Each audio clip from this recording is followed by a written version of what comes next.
Uy, sí. Entonces les comentaba que lo hicimos al revés, porque primero empezamos a ver las condiciones de movimiento sin ver qué era lo que lo provocaba.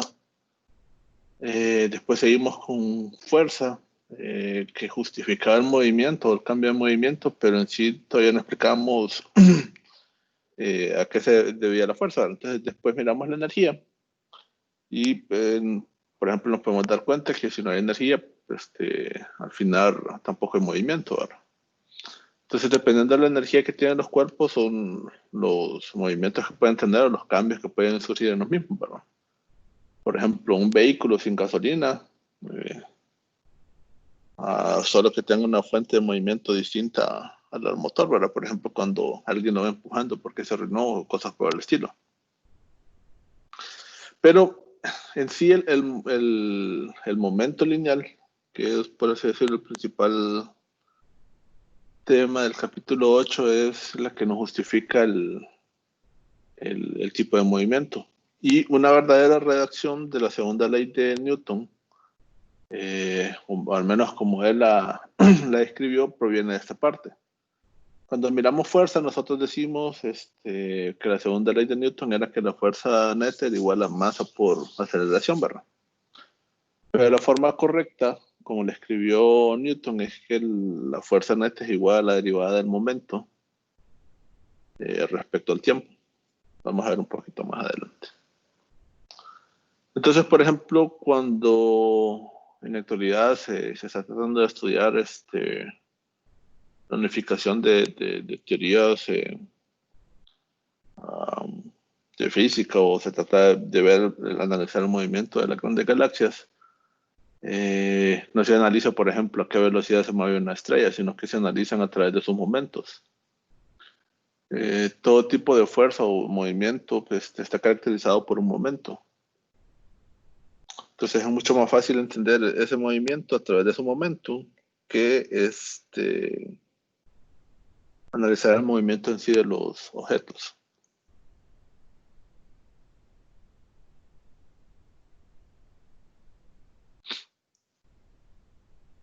Entonces partimos, nosotros sabemos de esta ecuación, pero que la fuerza neta es igual a masa por aceleración.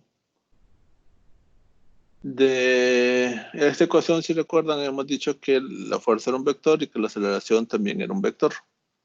Y que ambos vectores deben de tener la misma dirección, ¿verdad? No la misma magnitud, pero sí la misma dirección, a menos de que si la masa es igual a 1 kilogramo, entonces sí, ¿verdad? La fuerza neta y la aceleración van a ser exactamente el mismo vector, solo que uno expresado en unidades de Newton y el otro expresado en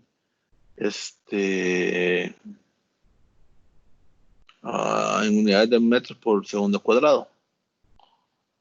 Pero aquí el papel que juega la masa es de ser un factor amplificador o reductor de la amplitud de estos dos términos, ¿verdad?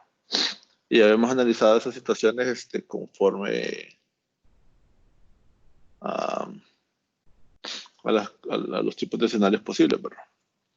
Pero, por ejemplo, al tipo de movimiento que hemos analizado hasta el momento, por ejemplo, que una fuerza se fue aplicando a lo largo de un eje, o que se lanzó algo. Pero, por ejemplo, ejemplos con los que tenemos acá, que en una mesa de billar que están las esferas chocando las unas con las otras, o por ejemplo un tipo de colisión que puede existir de un meteorito con otro objeto, no los hemos analizado todavía. Sabemos que una forma correcta de poderlo ver es a través de la fuerza que va a estar relacionada en este tipo de movimientos, así como también de la energía que estos posean, ¿verdad? Sabemos que si hacemos un análisis de conservación de energía, es posible determinar sus condiciones de movimiento. Pero hay otra forma, que es lo que vamos a ver esta semana, en la cual este tipo de situaciones es mucho más fácil analizarla. Entonces, estos conceptos que nos ayudan a entender esto, uno es el momento lineal, que el momento lineal básicamente nos indica el grado o el tipo de movimiento que tiene un objeto. Y el otro es el impulso. El impulso básicamente es el cambio del momento lineal. Recuerden, el momento lineal nos indica si un objeto está en movimiento o no. Por lo tanto, si el momento lineal es igual a 0, entonces el objeto está detenido. Recuerden que cuando hacíamos o cuando mencionábamos, por ejemplo, condiciones de reposo, ¿qué tipos de casos se podían dar en condiciones de reposo? O cuando nos dicen que un cuerpo está en reposo, ¿qué es lo que nos están diciendo? ¿Qué condiciones tiene ese cuerpo? Que su aceleración es 0. Que su aceleración es 0, ¿verdad? Y si su aceleración, perdón, es 0, entonces, ¿qué condiciones respecto a la velocidad pueden existir?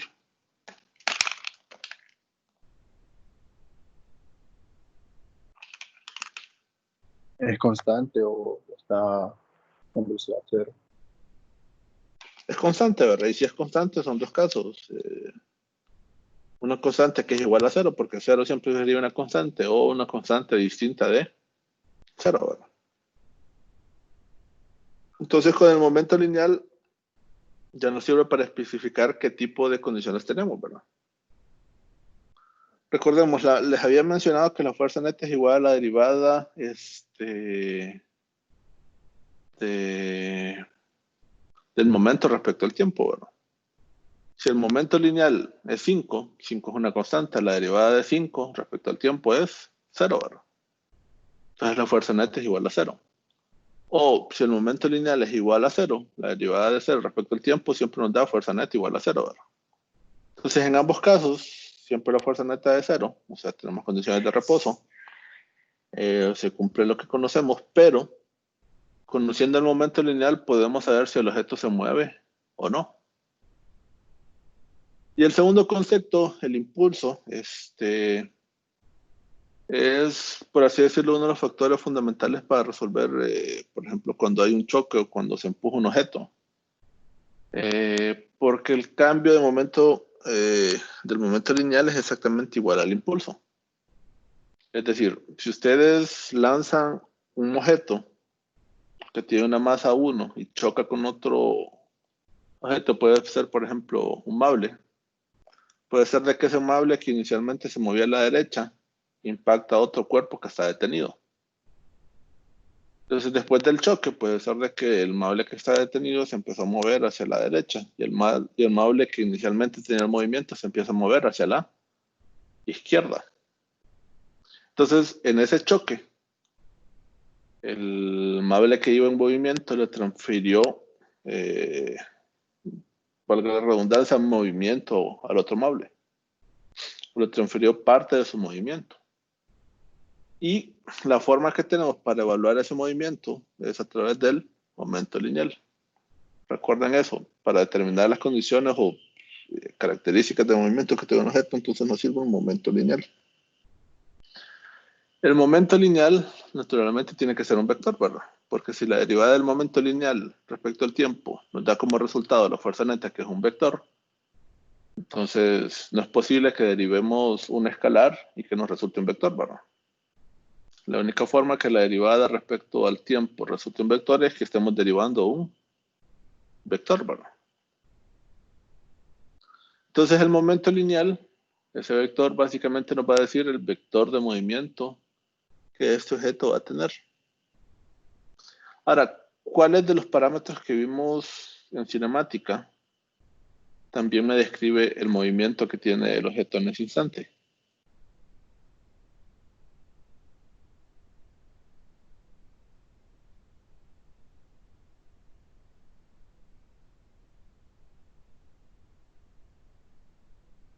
¿Recuerdan?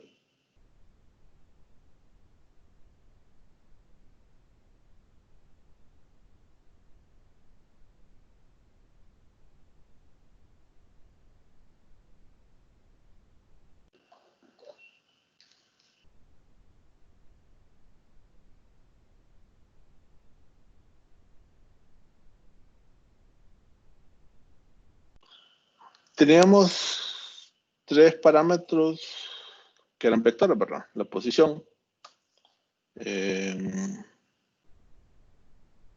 la velocidad y la aceleración, ¿verdad?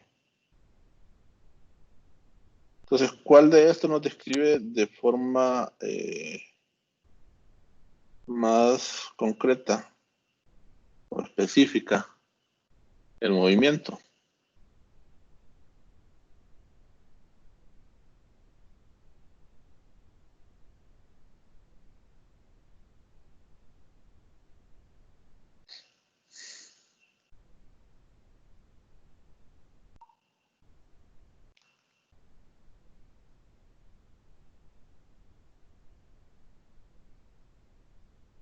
El vector de movimiento.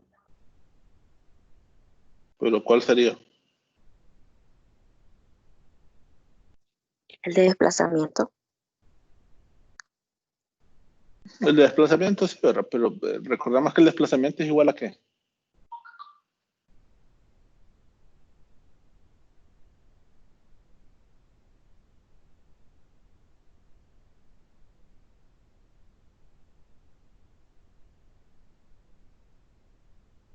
¿A qué es igual el desplazamiento? A x2 menos x1. Al cambio de la posición, ¿verdad? Y recuerdan a qué es igual el vector, por ejemplo, de velocidad media.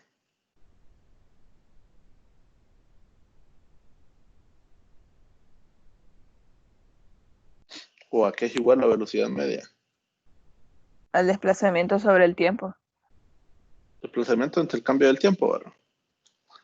Entonces, la dirección del desplazamiento es exactamente igual a la dirección que va a tener ¿quién? La velocidad, ¿verdad? En otras palabras, la misma dirección que va a tener la velocidad va a ser igual a la dirección que va a tener el movimiento lineal. De esos tres parámetros, ¿quién me determina, por ejemplo, si en el segundo 0 o el segundo 1 el objeto está en movimiento? Es la velocidad. El vector de posición solo me dice dónde está. Si hay un cambio en su ubicación, entonces se está moviendo. Pero, por ejemplo, si yo analizo la posición en el segundo 1, si solo tengo ese valor, no puedo decir si el objeto se está moviendo o no. Si analizo la aceleración, y si esta es distinta de 0, lo que me está diciendo es que en el siguiente segundo o en el siguiente intervalo, el objeto se va a mover. Porque si la aceleración es distinta de 0, entonces la velocidad es distinta de 0. Pero no sé si en ese segundo 1 que estoy analizando el objeto se está moviendo o no. Con el único con el cual yo puedo saber si el objeto está en movimiento no es con la velocidad. Si la velocidad es igual a 0, entonces no está en movimiento. Entonces el momento lineal tiene que ser igual a 0, ¿verdad? Si no está en movimiento y si el momento lineal me dice si el objeto está en movimiento o no, entonces si la velocidad es 0, el momento lineal tendría que ser 0, ¿verdad? Pero si la velocidad es distinta de 0, entonces el objeto está en movimiento. Y si está en movimiento, entonces el momento lineal tiene que ser igual o distinto de 0, perdón. Entonces al final vamos a encontrar una relación similar a esa que tenemos acá. Y recuerden, el impulso básicamente es el cambio de momento lineal. Así como el desplazamiento es el cambio de la posición o del vector de posición, entonces el impulso, que también es un vector, va a ser igual al cambio de momento lineal. Regresando al ejemplo que les había mencionado sobre las canicas o muebles que chocaban. El movimiento que le transfiere al otro objeto tiene que salir de algún lado. Entonces, siempre que hay un choque, la conservación del momento lineal aplica para todo el choque. Entonces, lo que existe es que un objeto que está en movimiento transfiere parte de ese movimiento que lleva al otro objeto. Pero esa ya es la parte de colisiones que vamos a ver un poquito más adelante.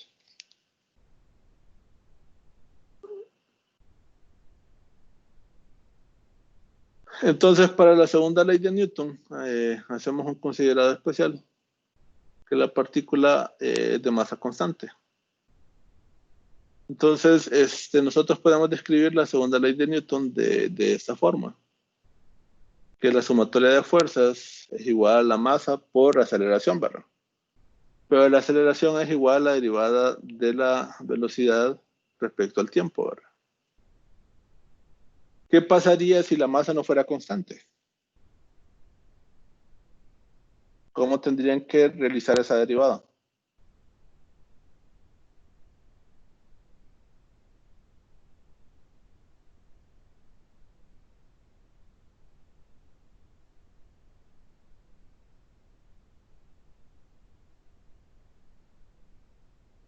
¿Qué tipo de derivada tenemos ahí? ¿O qué tipo de, perdón, de operación?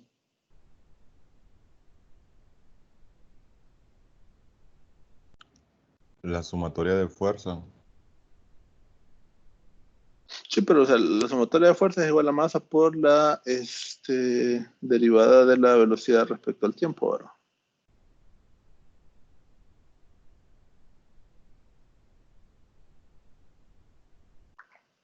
Si asumimos que la masa cambia, entonces la masa sería una cantidad y la otra, la derivada de la velocidad respecto al tiempo, sería otra cantidad, ¿verdad? Entonces lo que tendríamos que hacer ahí es la derivada de un producto, ¿verdad? ¿Recuerdan cómo se hace?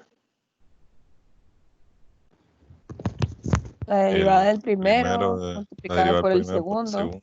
más el Más segundo derivado por el primero sin derivar. Exacto, ¿verdad? Pero como estamos asumiendo que la masa es constante, entonces uno de esos términos se va a hacer cero, ¿verdad? Porque la derivada de una constante respecto al tiempo da cero, ¿verdad?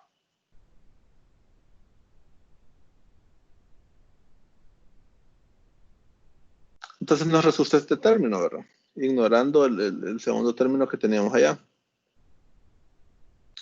En la cual si reorganizamos el concepto de la derivada, porque ya sabemos que uno de los otros términos va a desaparecer, o se hace cero. Es el concepto que les mencionaba aquí, ¿verdad?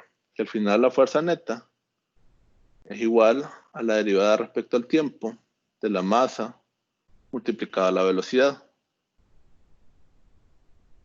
O, como les había mencionado anteriormente, la forma como Newton describió la segunda ley de Newton es por medio de esta relación, que la fuerza neta o sumatoria de fuerzas es igual a la derivada del tiempo del momento lineal, que es P minúscula. Y P sería igual a la masa por la velocidad. Entonces tiene sentido, ¿verdad? Si nosotros desarrollamos esta integral, por un lado sería la derivada de la velocidad respecto al tiempo multiplicado por la aceleración, que es lo que tenemos acá, ¿verdad? Y eso ya sabemos que es exactamente igual a masa por aceleración, lo que ya conocemos. Pero el otro término sería sacar la velocidad y determinar la derivada de la masa respecto al tiempo. O sea que este término que tenemos aquí, que la fuerza neta es igual a masa por la aceleración, solo es correcto en objetos que están en movimiento cuya masa no varía. Pero, por ejemplo, ¿qué ejemplos conocen de objetos que están en movimiento que la masa puede cambiar?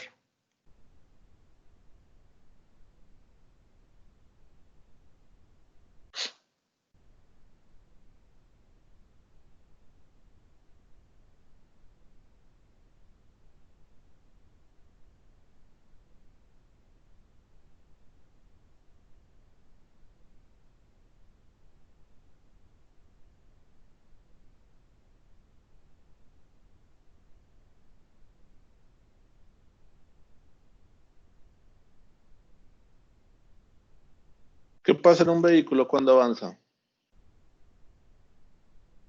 ¿Qué es lo que provoca el movimiento en el vehículo?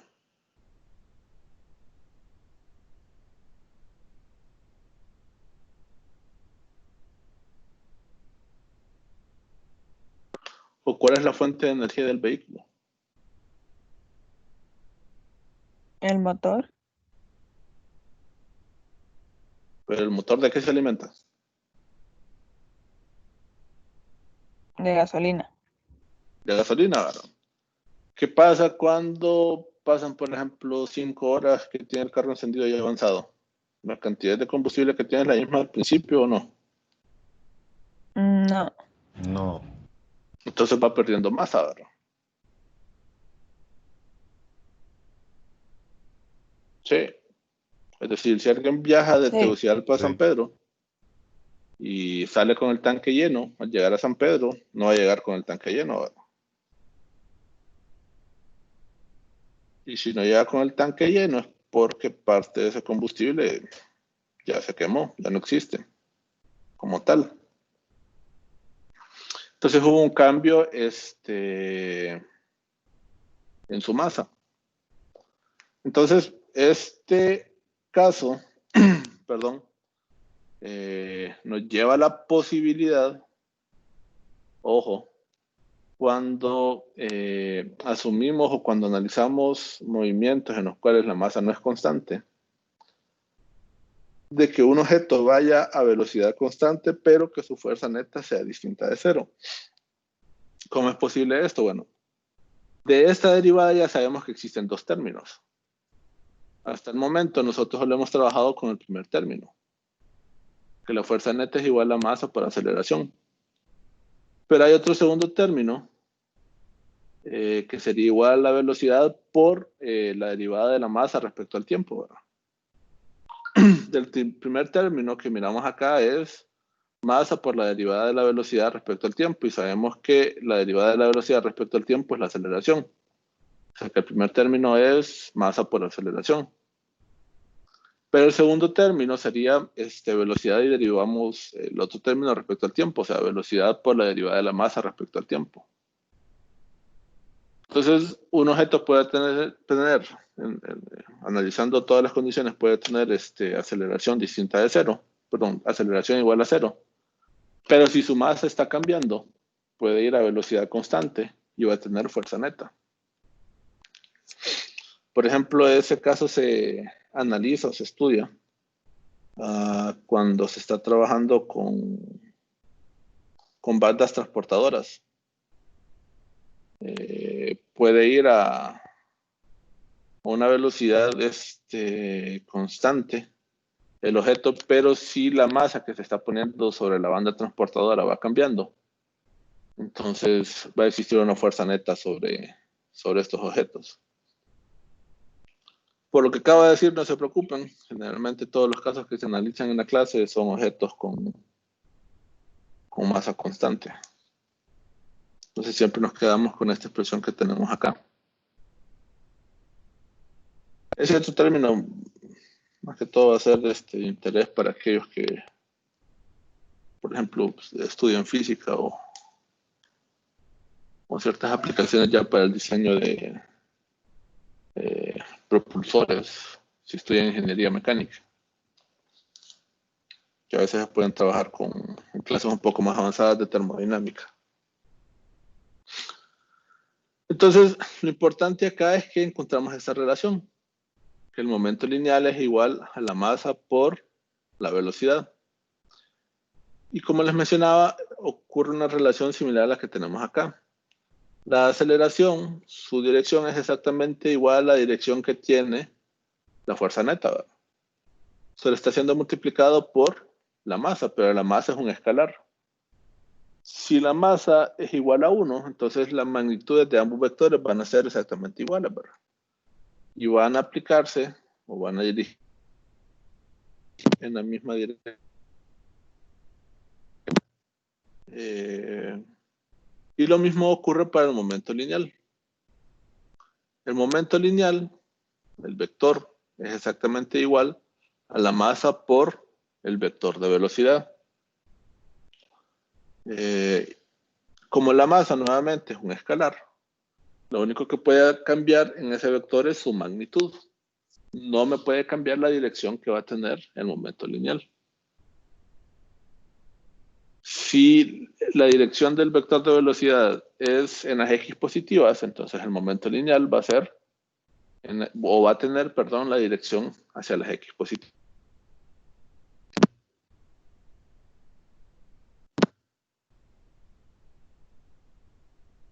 Entonces la relación que existe entre masa y la relación que existe entre aceleración y fuerza es el mismo tipo de relación que existe entre momento lineal y velocidad. Por eso decíamos que si el momento lineal es cero, entonces esto solo va a ocurrir si la velocidad que tiene el objeto es igual a cero. No hay forma de que teniendo una velocidad distinta de cero, el momento lineal sea cero o de forma contraria. Si uno de los dos es distinto de cero, entonces el otro va a ser distinto de cero por fuerza. ¿Alguna duda o consulta hasta acá? No, Lick. Yo tengo una duda, Lick, pero Sí. esta presentación, ¿usted la sube de casualidad al campo o a algún lugar? Fíjate que esa nunca las he subido, pero si gustan, la subo. Sí, porfa. Aunque se supone que esta está tomada del O libro, solo pero mándela creo que está por más el grupo de resumida. WhatsApp, creo que es mejor.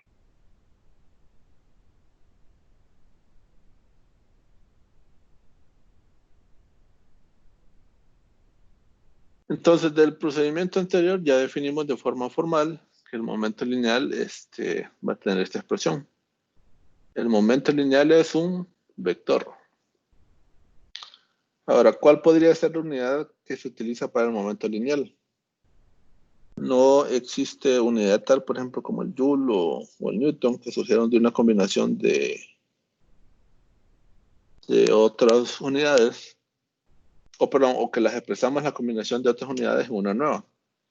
En este caso sería tomando las unidades de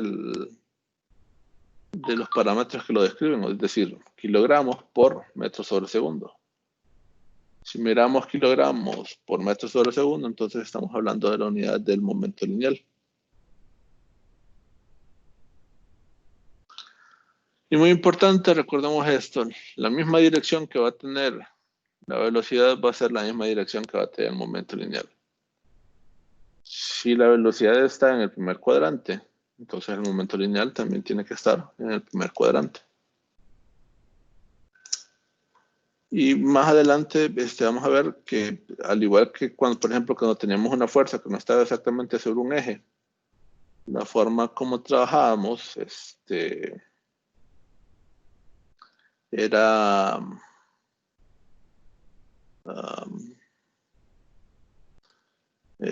transformando o expresando ese vector en sus componentes para poder trabajar directamente sobre el eje. Lo mismo cuando tengamos casos de momento lineal que no estén exactamente sobre el eje, vamos a hacer esa conversión.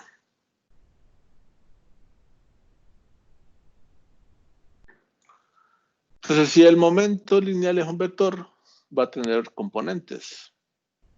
Muy importante es que cada una de sus componentes va a conservar la forma original. Si decíamos que P era igual a masa por velocidad, entonces la componente en X va a ser igual a la masa por la velocidad en X. Y de forma similar para sus otras componentes.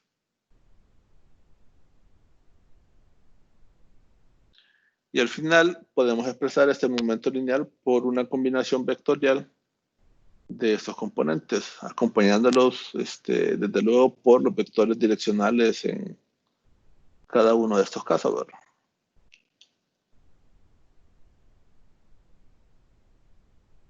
Entonces la forma correcta de expresar la segunda ley de Newton es como está acá, ¿verdad? Recordemos que sumatoria de fuerzas es igual a decir fuerza neta.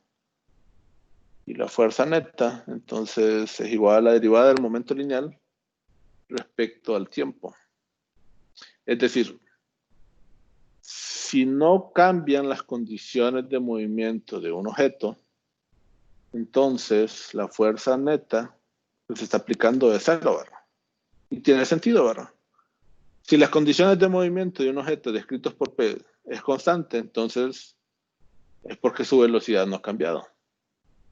Y si su velocidad no ha cambiado, entonces es porque no tenemos una aceleración actuando sobre él, ¿verdad? Recordemos que nos quedamos con el caso en el cual la masa no cambia. Y si la masa no cambia, entonces fuerza neta tiene que ser igual a masa por aceleración. Entonces un objeto se va a mover si y solo si a velocidad constante, si su aceleración es igual a cero.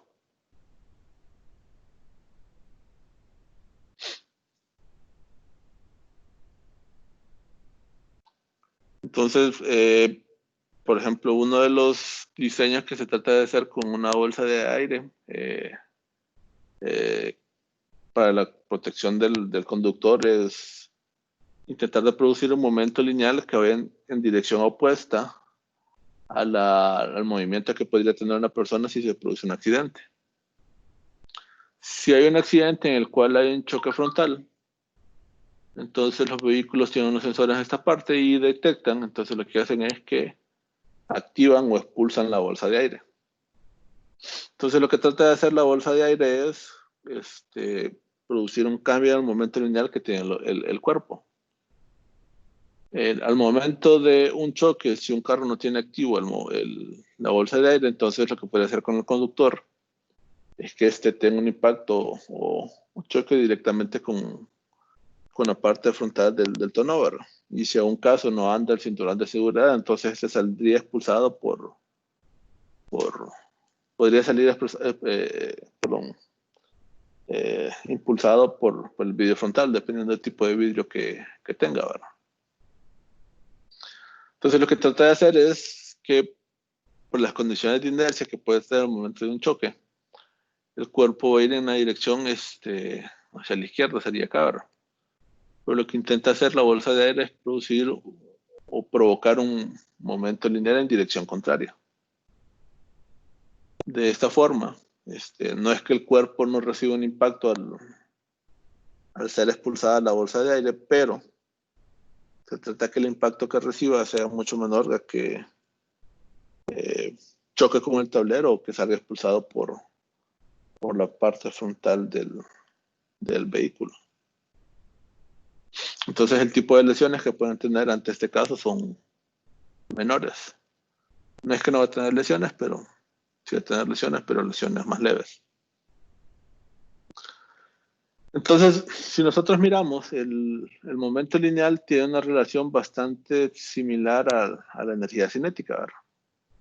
Momento lineal es masa por velocidad, hablando en términos de vector. Y la energía cinética, que es un escalar, es igual a un medio de la masa por la magnitud de la velocidad al cuadrado. Pero, por ejemplo, ¿qué pasaría si nosotros hacemos el producto punto del momento lineal? ¿Qué obtenemos?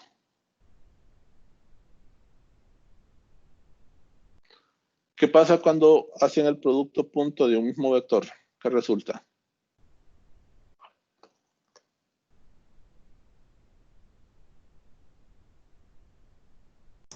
Un escalar. Un escalar que es igual a ¿qué?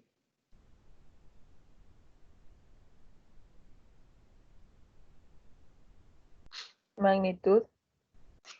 La magnitud del vector, pero la magnitud del vector ¿en qué grado?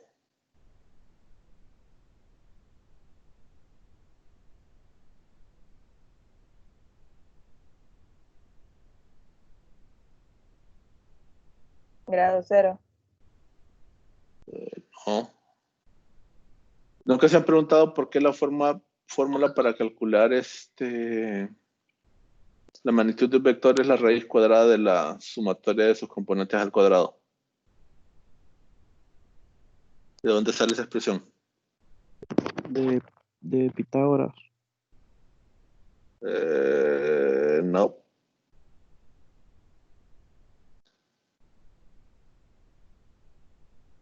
Bueno, sí nos dicen de Pitágoras, pero Pitágoras partió de otra relación. ¿Recuerdan cómo se hace el producto punto de un vector?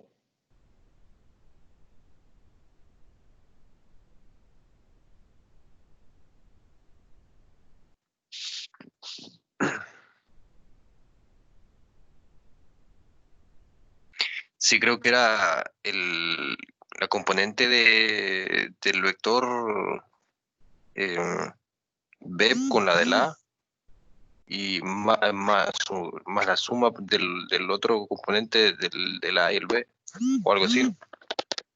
Pero se Los multiplican entre componentes ellas, en ¿verdad? X se multiplican y Sí, sí. luego se suma al final. Exacto, ¿verdad? Entonces, supongamos que tenemos el vector P, que tiene componentes en X y en Y. Entonces, la forma para expresarlo en forma cartesiana sería que el vector P es igual a la componente en X, en la dirección de las X, más la componente P en la dirección de la componente en Y en la dirección de las Y, ¿verdad? Entonces, si es el producto punto de un mismo vector, entonces sería la componente en X por la componente en X, ¿verdad? Y eso nos queda la componente en X al cuadrado, ¿verdad? Más la componente en Y por la componente en Y. O sea que el producto punto del vector P, que ya es un escalar, sería igual a la componente en X al cuadrado más la componente en Y al cuadrado, ¿verdad? O sea que el producto punto de un mismo vector lo que nos da es la magnitud de ese vector elevado al cuadrado. Entonces, por eso, si nosotros queremos obtener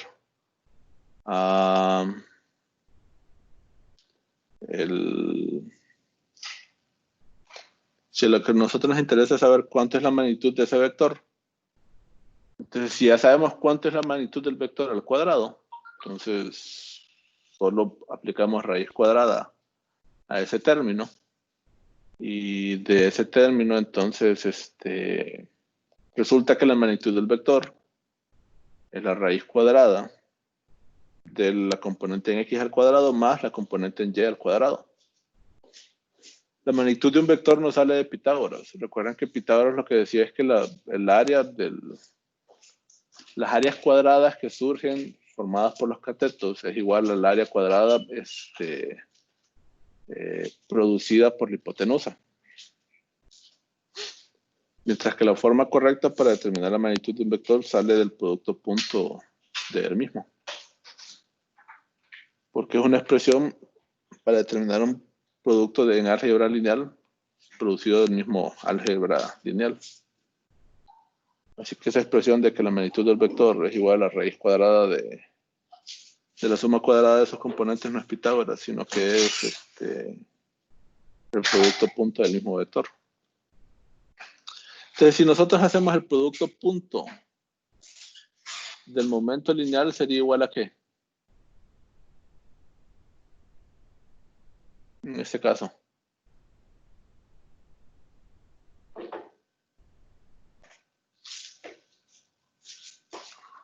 Bueno, tendríamos que hacer todo el procedimiento, pero al final nos quedaría la masa al cuadrado multiplicado por la magnitud de la velocidad al cuadrado. Entonces, si comparamos masa al cuadrado por velocidad al cuadrado, se parece un poco más a la definición de energía cinética, ¿verdad? Porque ya tenemos la velocidad de elevado al cuadrado, pero la diferencia es que en este caso tenemos a la masa al cuadrado y también tenemos ese medio que no sabemos qué es, ¿verdad? Entonces, eso nos abre la posición en la cual puede existir una relación en la cual nosotros podemos definir un término en función del otro. Es decir, ambos términos dependen directamente de la velocidad, ¿verdad? Si la velocidad es 0, entonces el momento lineal es 0. Si en la energía cinética la velocidad es igual a 0, entonces la energía cinética es igual a 0, ¿verdad? Entonces, como ambos términos dependen directamente o tienen una relación más o menos 1 a 1 con la velocidad, entonces muy probablemente puede existir una forma en la cual los podemos relacionar.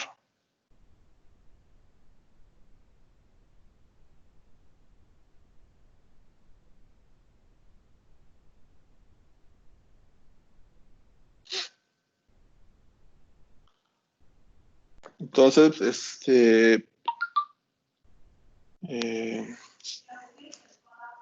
Lo puedo escribir acá, pero permítanme.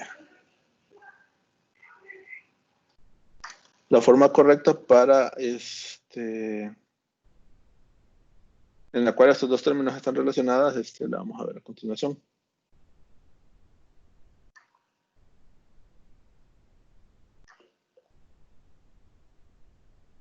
Apareció una pantalla blanca, ¿verdad?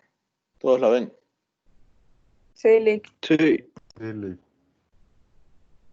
Entonces, si tenemos el vector P,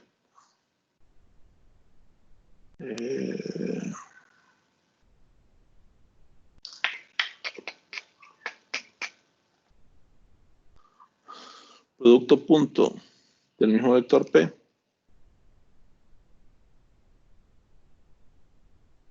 es lo que tendríamos? Bueno, nosotros Ya, sabemos claro. de que, perdón,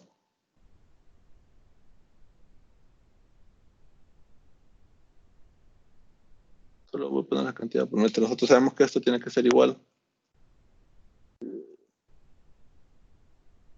a la masa dado por el vector de velocidad, ¿verdad? Sí. Pero nosotros ya sabemos que el producto punto y el mismo vector, lo que nos va a dar como resultado que es a la magnitud de ese vector elevado al cuadrado, ¿verdad? Sí.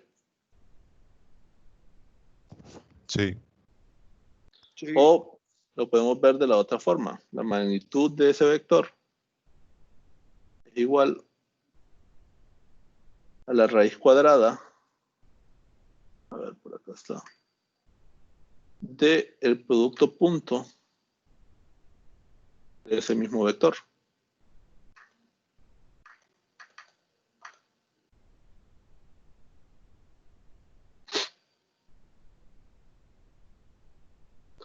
Entonces, si intentásemos describir a la magnitud de P,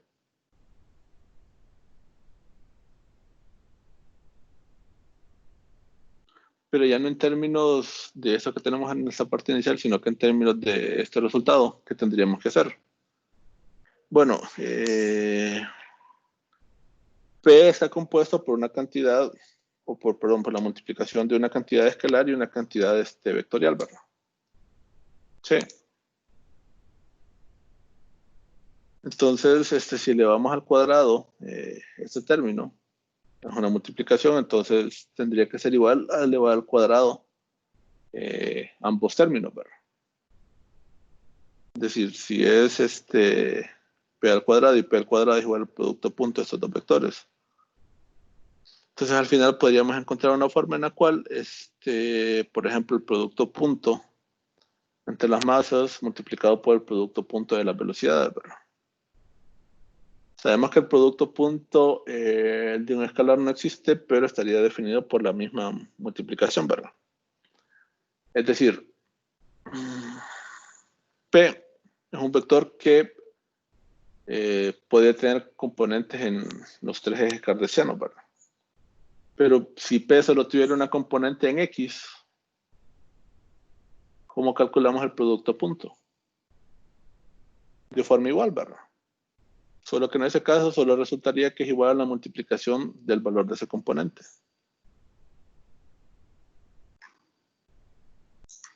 Entonces, si lo que intentamos saber es cuánto es P al cuadrado, y ahora estamos hablando de una cantidad escalar, entonces tendría que ser igual a la masa al cuadrado por la magnitud de esa velocidad, ¿verdad? Al cuadrado. Dicho de otra forma, la magnitud de P al cuadrado va a ser igual a la magnitud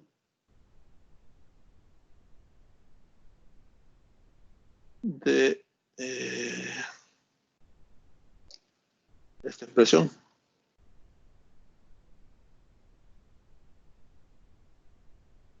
Y esta expresión,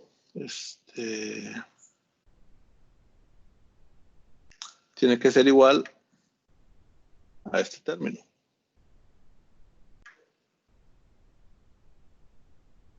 Y este término, a su vez, tiene que ser igual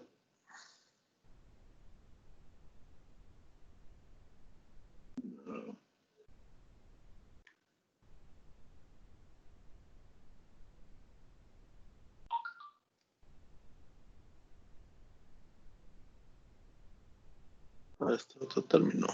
Permítanme.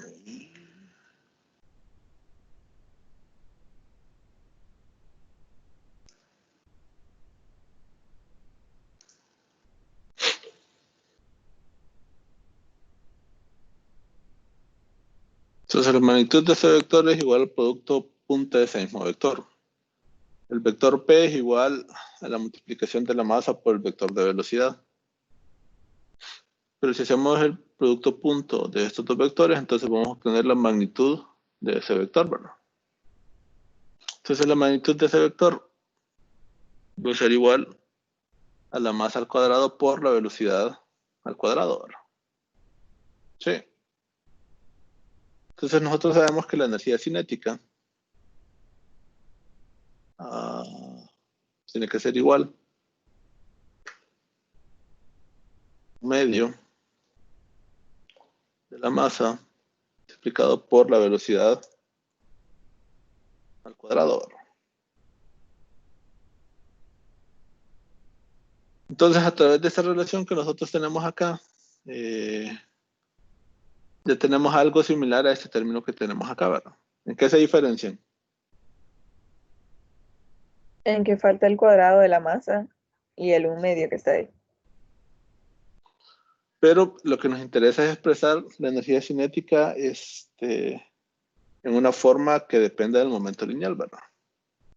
Entonces, si a este término lo dividimos entre la masa, ¿qué obtendríamos? Es decir, nosotros sabemos que la magnitud del vector de momento lineal es igual a la masa al cuadrado por la magnitud del vector de velocidad, ¿verdad? Si nosotros utilizamos esta expresión,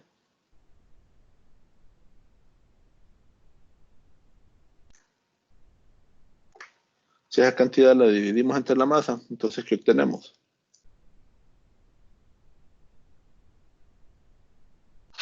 Este término, si lo dividimos entre la masa, ¿qué queda? La velocidad.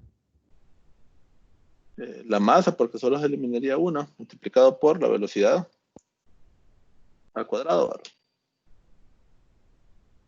Sí.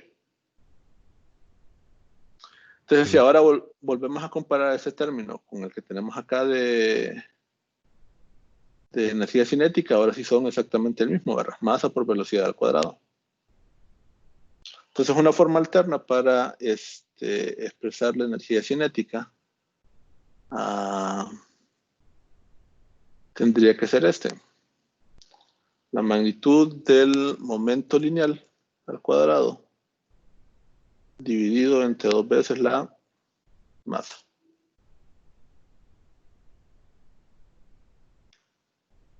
Entonces, energía cinética es igual a 1/2 de la masa por la velocidad al cuadrado. O la energía cinética es igual a la magnitud del momento lineal al cuadrado dividido entre 2 veces la masa. O sea que si conocen la energía cinética, pueden conocer el valor del momento lineal. O si conocen el valor del momento lineal, pueden conocer el valor de la energía cinética. ¿Alguna duda o consulta? No, Lick. Entonces, No, Lick. tomémonos un receso de unos 10 minutos. Regresamos a las 8:10. Listo, Lick. Cheque. Ok, Lick. Vale, gracias.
Bueno, sigamos.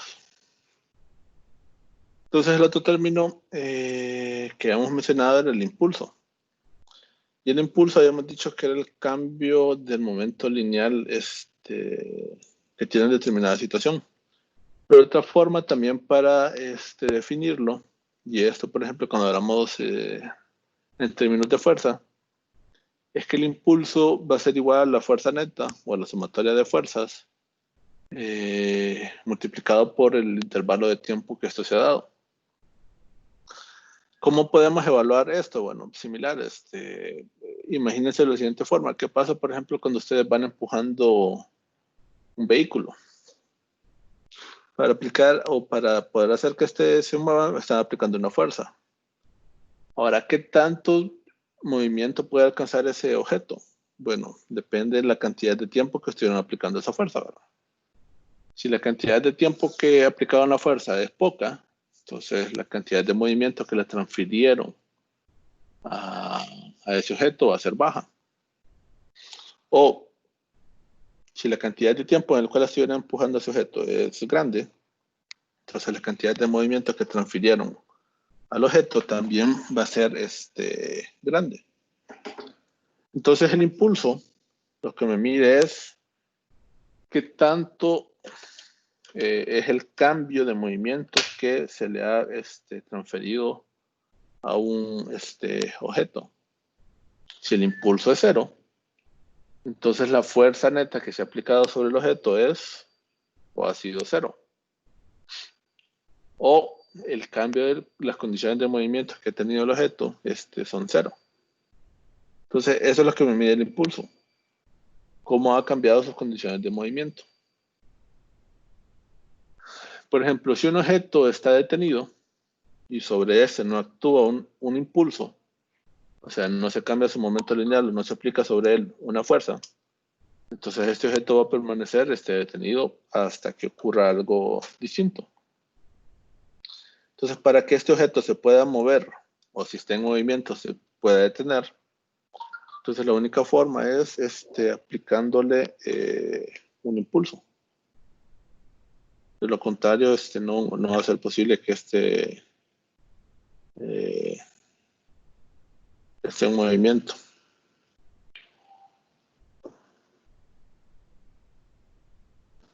Y las unidades que va a tener son exactamente las mismas del momento lineal. Recuerdan lo que les he dicho, eso que aparece ahorita en pantalla es una forma como se puede expresar el impulso, la fuerza neta por el cambio por el delta T, o J, o sea, el impulso, es exactamente igual a delta P, al cambio de momento lineal.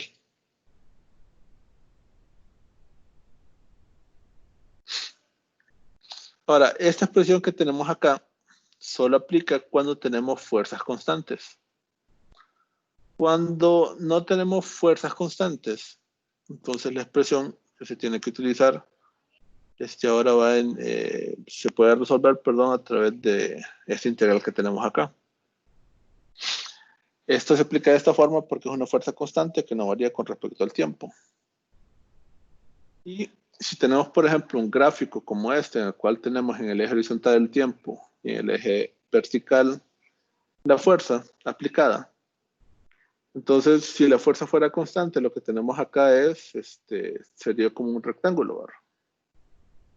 Entonces, si multiplicamos el alto por el ancho, lo que tenemos es el área, ¿verdad?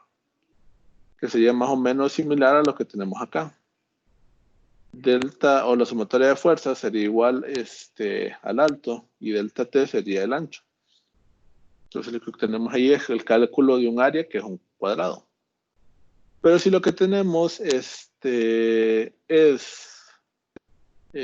un área que no está siendo definida por un cuadrado, sino que tiene superficies suavizadas o formas en las cuales no se puede calcular el área directamente. Para saber cuánto es el impulso, a nosotros lo que nos interesa es calcular cuánto es el área abajo de la curva. Entonces, para saber cuánto es el área abajo de la curva, entonces se realiza la integral. Entonces, para poder hacer esto, ocuparíamos de que la fuerza esté en función del tiempo. Y de acuerdo a los límites de integración que surgen, especificados por el área en cada uno de estos, entonces se puede determinar cuánto es el impulso. Entonces, para fuerzas constantes, utilizamos esta expresión. Para fuerzas variables, por ejemplo, la de un resorte, trabajamos con esta expresión. ¿Alguna duda o consulta?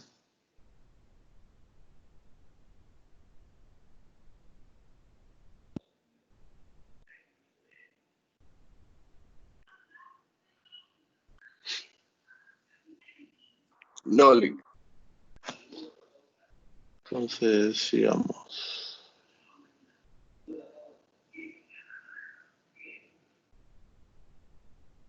Bueno, hacer lo que les he explicado. En el primer caso es un área cuadrada, por eso es una multiplicación de ambos. Pero cuando tenemos fuerzas variables, entonces la forma para calcular esa área ya es a través de un integral. Pero recordemos, esto tiene que ser específicamente para un gráfico en el cual el eje horizontal es el tiempo y el eje vertical es la fuerza.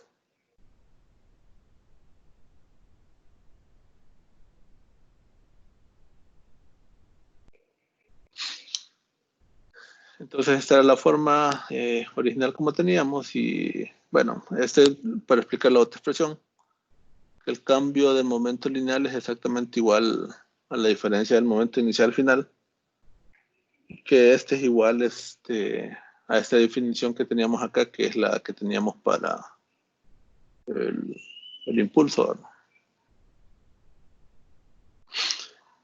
Entonces se aplican esas dos expresiones. La primera que hemos encontrado acá, esta para fuerzas variables, que es igual al impulso, y esta es para fuerzas constantes. Ambas nos representan el impulso. Pero el impulso también va a ser igual al cambio del momento lineal. Es decir, si está un objeto detenido y llega otro y lo empuja, entonces sobre se está produciendo un impulso, ¿verdad? Pero al producirse un impulso, entonces vamos a tener unos cambios en sus condiciones de movimiento. O sea que el valor o el vector del momento lineal para este caso va a cambiar. Entonces, ese cambio en el momento lineal es exactamente igual al impulso generado. Lo que habíamos dicho anteriormente, ¿verdad? Si yo voy empujando un vehículo y solo lo empujo por un espacio corto de tiempo, entonces las condiciones de movimiento que provoque en ese vehículo van a ser pocas. Es decir, si mi impulso es un número bajo, entonces el cambio en el momento lineal también va a ser bajo y es exactamente igual. Pero si en el mismo objeto estoy aplicando una fuerza en un lapso de tiempo mayor, entonces el impulso que se está generando es superior. Y si el impulso que se está generando es superior, entonces el cambio en el momento lineal también va a ser superior. Y hoy tiene que ser exactamente igual al impulso que se está generando. Entonces delta P es exactamente igual al impulso. Y esto no importa que sea una fuerza constante o que sea una fuerza variable. Por ejemplo, si acá la fuerza neta es es constante, entonces al evaluar la integral en un intervalo definido, entonces es como que tengamos un delta T. Y nos quedaría exactamente esta expresión que tenemos acá. Pero si lo que tenemos acá es una fuerza variable, entonces la expresión que tenemos acá resultaría exactamente igual a esa que tenemos acá. Entonces, esta expresión de que el impulso es igual al cambio en P aplica para cualquiera de los dos casos. para fuerzas constantes o para fuerzas variables.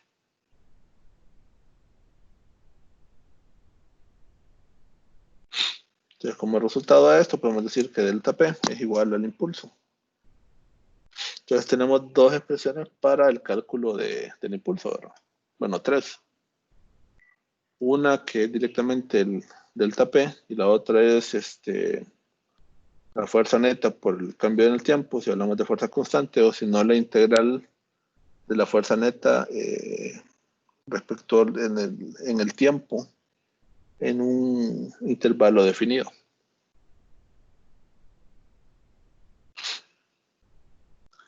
Entonces podemos tener fuerzas grandes actuando en intervalos de tiempo cortos, o podemos tener fuerzas menores actuando en un intervalo de tiempo mayor. Y estas fuerzas, si el área abajo de la curva en cada uno de estos ejemplos es exactamente igual, entonces el impulso que van a provocar va a ser también exactamente igual. Entonces, para hacer de que un objeto se mueva, tenemos que aplicar un impulso. El impulso puede llegar a tener la misma magnitud si es una gran fuerza actuando en tiempo corto, o una fuerza no tan grande, pero actuando en un tiempo más prolongado. Naturalmente, si tenemos una fuerza grande actuando en un tiempo más prolongado, entonces el impulso va a ser mayor. El impulso va a responder a la combinación de ambos valores. Entonces, cuando un lanzador de béisbol aplica una fuerza neta sobre la bola y lo está aplicando durante un movimiento o durante un lapso de tiempo, entonces lo que está haciendo en esto, por una parte, es proporcionándoles energía cinética, ¿verdad? Recuerden que ya encontramos una relación en la cual puedo calcular la energía cinética en función del momento lineal. Entonces, al infligirle un cambio de movimiento, aumentar su velocidad, se está produciendo sobre un impulso. Que el impulso lo que me va a provocar es un cambio en el momento lineal. Entonces, antes hablábamos, por ejemplo, que si un objeto iba a velocidad constante, su aceleración era igual a cero, ¿verdad? Y si su aceleración era igual a cero, entonces la fuerza neta era igual a cero. Y si la fuerza neta era igual a cero, entonces el trabajo neto también era igual a cero. Entonces ahora podemos agregar a esa cadena de relaciones que si la velocidad es constante, entonces el impulso va a ser igual a cero. Porque no hemos cambiado las condiciones de su movimiento, o su delta P, o el cambio del momento lineal también es igual a cero. En cambio, si tenemos un objeto que está cambiando su velocidad, es porque la aceleración es distinta de cero. Si la aceleración es distinta de cero, entonces la fuerza neta es también distinta de cero.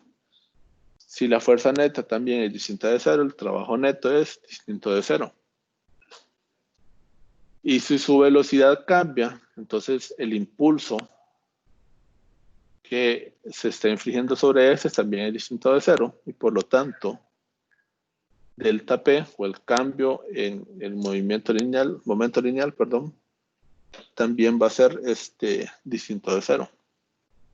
Todos esos términos están relacionados.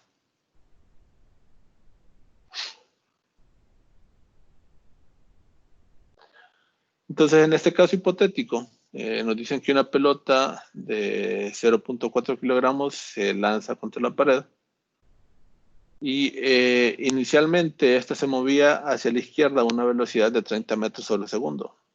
Pero que al impactar con la pared, esta rebota horizontalmente hacia la derecha con una rapidez de 20 metros sobre segundo.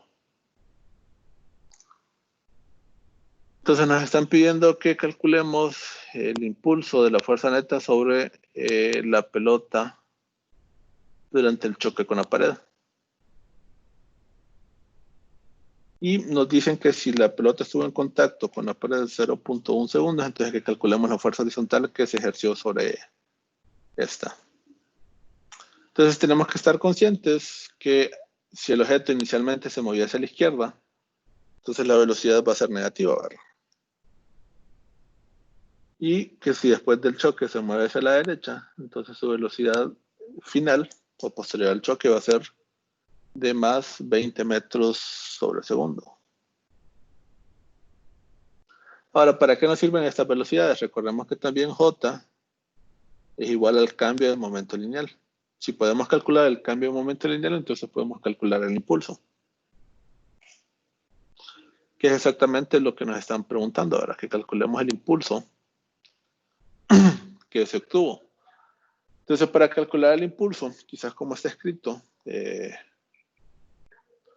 tendríamos que creer que primero ocupamos calcular la fuerza neta, pero en este caso no tenemos información de fuerza neta, entonces tenemos que utilizar la otra expresión.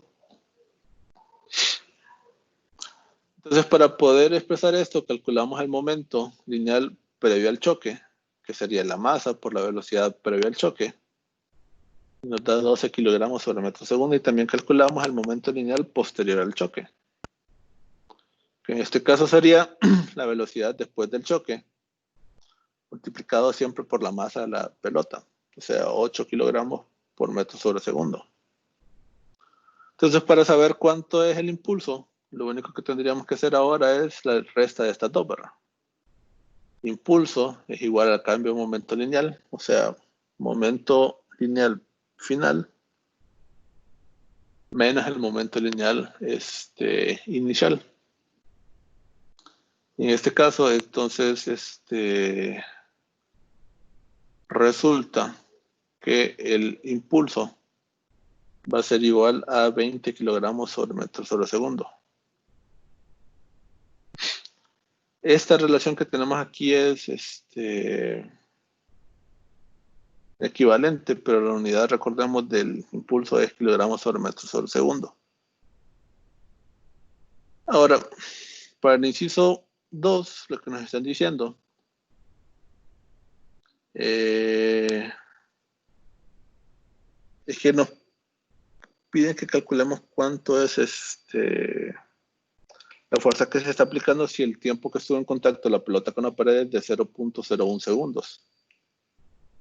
Entonces, en este caso, aplicamos la otra ecuación que tenemos para el impulso, en la cual sabemos que el impulso es igual a la fuerza neta, o sumatoria de las fuerzas, multiplicado por el tiempo.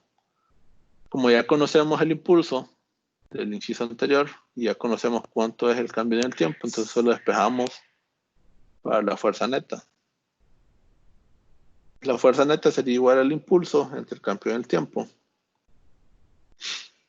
El impulso expresado en esta relación igual o equivalente dividido entre el tiempo, entonces nos daría que la fuerza neta promedio que ejerció la pared sobre esta pelota sería igual a 2000 newton. Si tienen dudas en saber cómo salen este newton, recordemos que newton es igual a ¿qué? A kilogramos por metro sobre segundo cuadrado. Si ese metro sobre segundo cuadrado lo multiplicamos por ese, entonces el cuadrado que teníamos acá desaparece. Entonces por eso es que estas dos relaciones son equivalentes. O si no, recuerden que si siempre utilizamos las unidades estándar, entonces el resultado nos tiene que quedar en la unidad estándar de tiempo. Es decir, si se les olvida o no recuerdan que kilogramos sobre metro sobre segundo equivale a newton por segundo. Entonces, si están utilizando las unidades estándar del impulso y también están utilizando la unidad estándar del sistema internacional para segundos, entonces el resultado tiene que ser que la unidad estándar, pero que el resultado tiene que estar expresado en la unidad estándar de la fuerza, que es el newton. ¿Alguna duda o consultas acá? No, Lick. Ninguna, Lick. Entonces, cuando tenemos momentos lineales, otro elemento fundamental acá son los choques. Y un choque es cuando al menos dos objetos impactan. Y producto de ese impacto tenemos cambio en sus condiciones de movimiento. Entonces, sí, tenemos también la presencia de fuerzas externas y estas van a hacer que se produzcan estos cambios. Tenemos dos tipos de choques. Uno es el choque elástico, que la característica propia que tiene es que la energía cinética total del sistema se conserva. Recordemos que la energía cinética, ¿con qué está relacionada? Con el movimiento lineal. Con el movimiento lineal. ¿Y con qué más? Con la velocidad, ¿verdad? Son tres términos: velocidad, momento lineal y la energía cinética, que están relacionados entre sí. Entonces, en los choques elásticos, el momento lineal se conserva. Ya vamos a ver eso más adelante, especial cuando estamos haciendo ejercicios. Y la energía cinética total también se conserva. Por decirlo de otra forma, la energía total de movimiento que poseen los cuerpos antes y después del choque es igual. Y el otro choque es el choque inelástico. A diferencia del elástico, ahora la energía cinética ya no se conserva. Lo único que se conserva en este tipo de choques es el momento lineal total. Y hay otro tipo de choques que es como una división de los choques inelásticos, que es al cual se le dice totalmente inelástico. Y ocurre exactamente cuando los cuerpos después de la condición quedan unidos o que conservan sus mismas condiciones de movimiento. Entonces recordemos, choques inelásticos no se conserva la energía cinética total. Choques elásticos se conserva la energía cinética total. Es decir, no es que el objeto se queda moviendo a la misma velocidad, por lo tanto la energía cinética es igual, sino que la combinación de movimientos nos van a generar energías cinéticas y al sumarlas, ese valor es igual. Por eso aquí menciona energía cinética total del sistema, es igual. Eso nos sirve básicamente para incorporar una ecuación más al sistema y al final después de eso poderla resolver.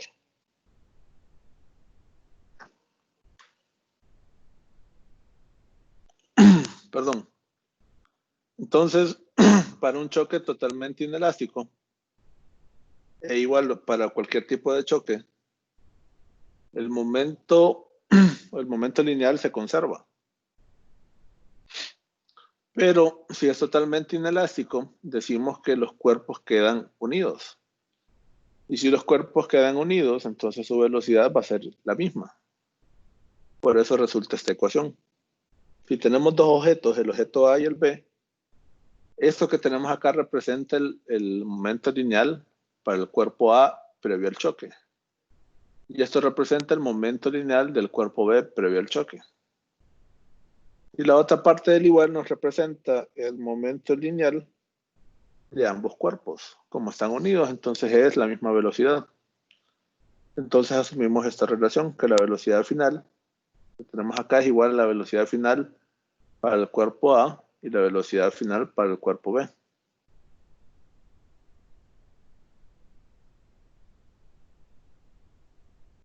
Entonces, si lo que tenemos es una velocidad expresada en más de un eje, entonces podemos simplificar estas relaciones para cada uno de los ejes presentes. Y debemos de tener en cuenta que la energía cinética no se conserva. Por lo tanto, al pasar esto al otro lado de la inigualdad, va a resultar que la energía cinética final es menor a la energía cinética inicial. Es decir, en un choque inelástico o totalmente inelástico, va a haber pérdida de energía cinética. Y generalmente esta pérdida es porque si los cuerpos quedan unidos, parte de esa energía, por ejemplo, se tiene que ir en el impacto. Es decir, cuando dos carros chocan y quedan unidos, generalmente una parte del otro compacta en el otro. No sé si recuerdan alguna imagen de un choque donde los carros quedan unidos, que se compactan los automóviles o se cambia la forma de estos. Entonces, esto se debe porque parte de esa energía de movimiento ha sido utilizada para producir esos dos cambios. Entonces, esas pérdidas de energía es lo que provocan que el sistema ya no sea igual. Las energías cinéticas totales. ¿Se entiende esa parte? Sí, Lick.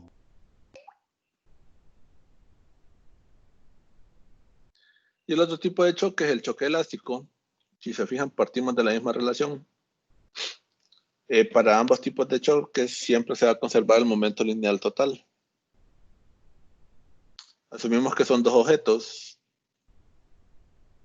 Entonces este representa el momento inicial de A y ese es el momento final de A. Momento inicial en B, momento final para B. Pero aparte de eso, sabemos que se conservan las energías cinéticas totales. Entonces, cinética inicial en A, cinética final en A. Cinética inicial en B, cinética final en B. Entonces, para ese tipo de movimientos tenemos dos sistemas de ecuaciones. Una que está en términos grado 1 de la velocidad y otra que está en términos grado 2 de la velocidad. Pero cada uno de estos términos, si nos fijamos, tienen los mismos términos participando en uno de los otros, ¿verdad? Ahora, para poder resolver esto, pues, generalmente se trabaja con sustituciones. O sea, si se les permitiese, bueno, aunque lo pueden hacer ahora, resolver ecuaciones con cualquier programa programable o calculadora programable, entonces es sencillo resolver este sistema de ecuaciones, ¿verdad? Pero en condiciones habituales, si se está resolviendo a mano, generalmente lo que se hace es, en función de la ecuación que se tiene en grado 1, se busca poder expresar un término en función del otro y por eso después sustituirlo en la ecuación que tiene los términos al cuadrado. El procedimiento para resolver uno de estos a mano es bastante largo. Entonces, al meter estas ecuaciones en un sistema y resolverlas, entonces se puede tener una relación entre ellas más o menos de esa forma. O, por ejemplo, esta sería, por así decirlo, una ecuación adicional que nos serviría para poder intentar resolver el ejercicio.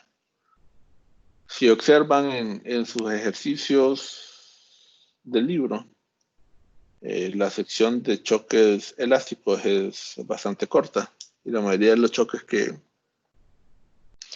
o de los ejercicios que se le presentan corresponden más a choques inelásticos que elásticos.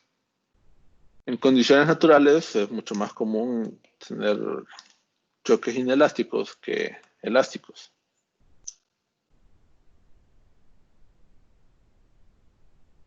Entonces al final se puede tener una relación de las velocidades de ese tipo. Y la ventaja es que con esta segunda ecuación que se encontró, entonces ya ambos términos, o las relaciones de las velocidades, perdón, todas están en grado 1. Entonces,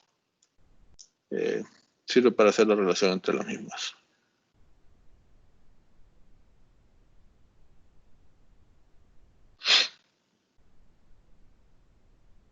Pero para poder determinar los valores de velocidades, entonces sí quedan unos términos un poco más complejos y algo difíciles de poder memorizar para el momento de resolución de ecuaciones. Como les decía antes, generalmente no se asignaba ningún tipo de este ejercicio para evaluaciones en examen, porque el procedimiento para poder obtener estas ecuaciones es bastante largo. Generalmente estas ecuaciones que se tenían acá no se incluían tampoco en el momento de hacer el examen. Pero ténganlas presentes por si les llegas a salir algún ejercicio de choque elástico en esta ocasión. Entonces, para poder determinar la velocidad final en A, este sería el término para poder hacer el cálculo. Y este sería para la velocidad final en X. Si las masas son iguales, entonces este término se hace 0. Y este término que tenemos acá, si estas dos son iguales, entonces quedaría 2 veces la masa B. Entonces, 2 veces la masa B entre 2 veces la masa A nos da como resultado que la velocidad en X inicial en B tiene que ser igual a la velocidad en X final para A. O sea, ese término que tenemos acá. Igual de esta forma, si estas son iguales, este término se hace 0. Y este término que tenemos acá sería igual a 1. Entonces esta ecuación sería esta segunda que tenemos acá. Y el caso generalizado, o perdón, el caso en el cual uno de los objetos está detenido y el otro está en movimiento, prueba el choque. Entonces, si la velocidad es igual a 0 en ese término, entonces solo sobrevive ese término de acá, que es la relación que tenemos en esta parte de acá. Y si la velocidad si la velocidad B es igual a 0, la inicial, entonces este término que tenemos acá se hace 0, entonces solo sobrevive este que tenemos acá. Pero en sí las ecuaciones generalizadas para este ejercicio serían estas de acá. Si no, lo que se tendría que hacer es resolver el sistema de ecuaciones. Bueno, este es resolviéndolo para las velocidades finales. También se puede resolver resolviéndolo para las velocidades iniciales. Quizás la forma más rápida para hacerlo desde este punto es multiplicando o convirtiendo esto en una matriz y encontrando la función inversa para encontrar los valores iniciales. O se resuelve el sistema de ecuaciones que está acá, ese que está en la parte inferior, y se despeja para las velocidades iniciales. Pero como les mencionaba, son casos que rara vez se suelen meter en evaluaciones, pero tenganlo presente de que en este caso sí se les puede aplicar. ¿Alguna duda o consulta? No, Lili. Entonces, mañana haríamos ejercicios de choque ya para empezar a aplicar los temas vistos.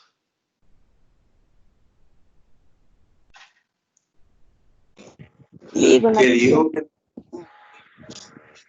la que dijo que normalmente no venía era la elástica, ¿verdad?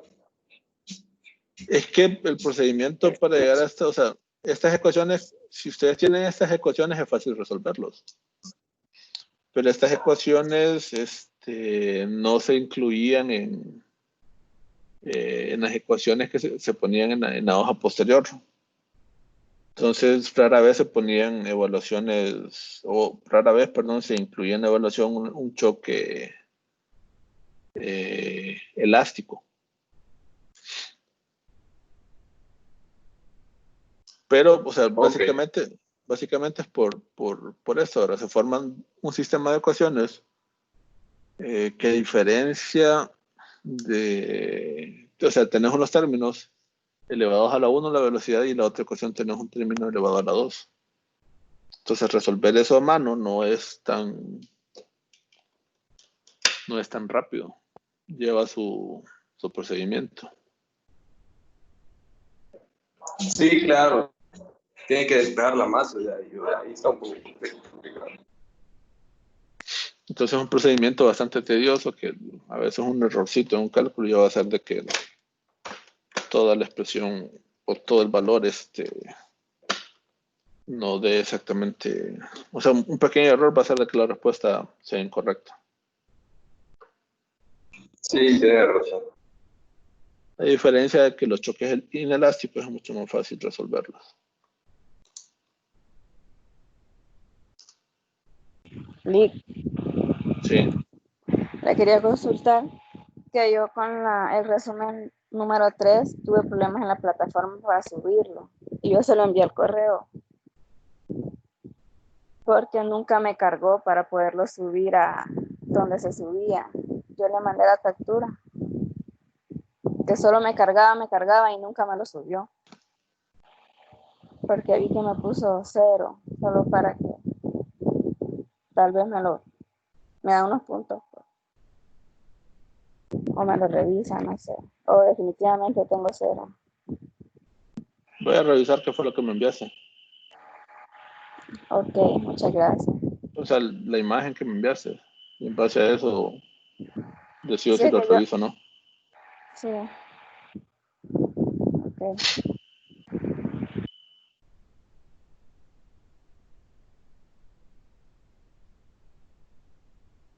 ¿La presentación la subirá a algún lado o la voy a mandar al grupo de WhatsApp?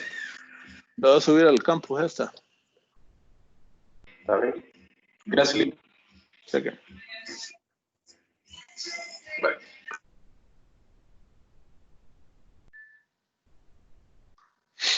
Tengan buen día. Gracias, Lick, igual. Gracias, igual. Gracias, Eric.